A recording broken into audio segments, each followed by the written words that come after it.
So first, in walking in their shoes, how many of you have been out on more than one sales call with salespeople as marketers? That's fantastic. You, as a marketer, really need to understand the sales cycle. We talked earlier about looking at your website through the eyes of the customer, which is critical. I would ask you to do the same thing when you look at the sales tools that you're creating for the salespeople. Look at them through the eyes of the salesperson as well.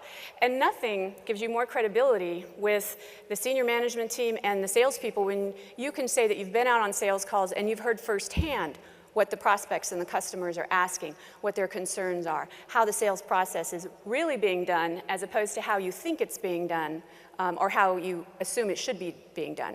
So we walked through, we went on sales meetings with them, we met with each other afterwards, and we said, you know, what tools are they using?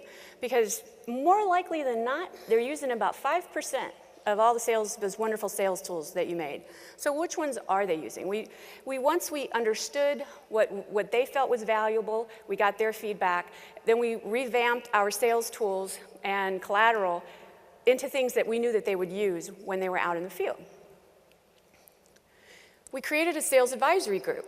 Once a quarter, we have 80 inside sales reps and about 120 outside sales reps spread through 30 offices around the country. And so every quarter, we put together a group of these sales reps and we ask them questions. What do you see is going out in the field? If you're selling into a particular vertical, is there a common trend or theme that you're starting to see out in the marketplace? And we augment this with, of course, the research that we have, and then we tell them what we're learning, with what's happening in our research. And together we collaborate on campaigns that would be helpful for them in the field.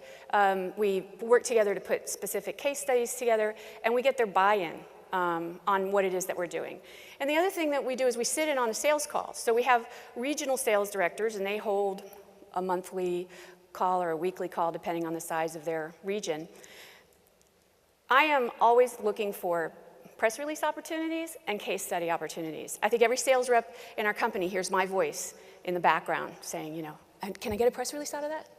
And so if you are sitting in on those sales calls, those sales meetings and the sales funnels, when they're talking about the big deals that they're working on and such, you begin to gain an understanding of not what's closed, but what is coming down the pipeline and what could be closing soon. And that's the critical time when they're negotiating and that customer is saying, well, can you give me a better deal? Can you do better on this or that? That's the time you want the sales rep to be saying, well, maybe I can, but what are you going to give me in exchange? How about a press release? How about you participate in a case study or a video testimonial? Can we get that worked into the contract? The best time for you to try and get that negotiated is during that contract finalization. And so knowing when it's coming down the pike in advance is very helpful to you.